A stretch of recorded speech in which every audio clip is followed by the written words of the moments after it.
Today on GrowthShares, let's analyze and see whether the American Express company is a great long-term investment.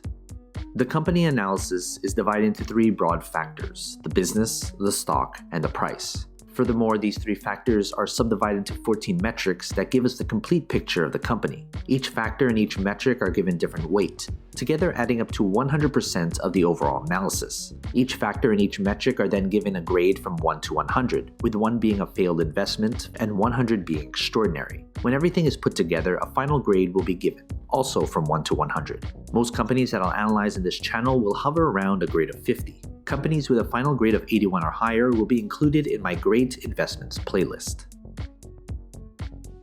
Let's first look at the company as a business. The business is the most important part of this analysis. That's why 45% of this analysis is attributed to the business. As Warren Buffett once said, it's far better to buy a wonderful company at a fair price than a fair company at a wonderful price. A stock cannot grow and prosper without having a rock-solid foundation. The business factor is made up of 8 metrics. Basically, these 4 metrics measure how well the company is doing right now. These 2 metrics measure how well the business is projected to do in the future. And these 2 metrics measure the socio-economic impact of the business. In the description below, I have a separate video describing each metric in detail. Based on this grade, I would consider this an average business. This means, as a business, it's no different than half of all the businesses out there. Everything else going forward would need to be good in order to make this an attractive investment. Next, let's look at the company's stock. We can't easily invest in something unless there's shares available to buy and sell. That's why 35% of this analysis is attributed to the stock. If the business is the foundation of a company, the stock is a reflection of that foundation. Does the market reflect how good or bad the business has done? And how does the market think the company will do going forward? That's what the stock tells us. What matters most is return on investment. There should be some correlation between the business and its stock. The stock factor is made up of 5 metrics. Basically, these 3 metrics measure how well the company's stock has done, and these 2 metrics measure how traders and investors perceive the company as an investment. In the description below, I have a separate video describing each metric in detail. Based on this grade, I would consider this an average stock.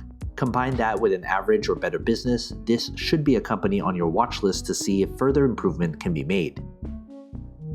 Finally, let's look at the company's price. Price is what most investors look at when deciding whether to invest in a company or not. But price per share shouldn't be the most important consideration. That's why 20% of this analysis is attributed to the company's intrinsic value. There is a reason why a company's stock is undervalued or overvalued. An undervalued stock may be undervalued because it's simply a terrible business. And the other side is true as well. The price factor is made up of only 1 metric. Basically, the intrinsic value is the price per share at which the company's fundamentals align with its true value when compared to its current stock price. Based on this grade, I would consider the price to be undervalued. If you're looking solely at the price per share, you should consider investing in this company. Now that we have everything calculated, let's figure out the company's final grade. If you want a database of the companies I've analyzed, consider becoming a subscriber to my Patreon. For only $2 a month, you'll gain access to my Google Sheets spreadsheet with all the grades for you to filter through. They're frequently updated, so consider becoming a subscriber. Link in the description below, or head to patreon.com/growthshares. Based on this final grade, I would consider this company an above average investment. If you're a long-term investor, you'll likely get higher than average returns if you invest right now.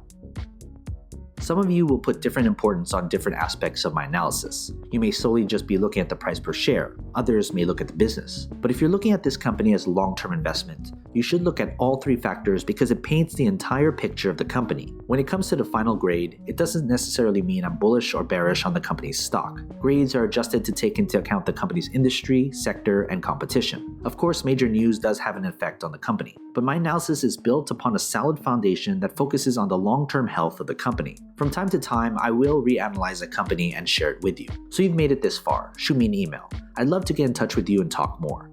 What company should I analyze next? And do you agree with this company's final grade? If you want me to analyze more companies, hit that like button, subscribe to my channel, and share this video with other investors. And as always, take care of your money.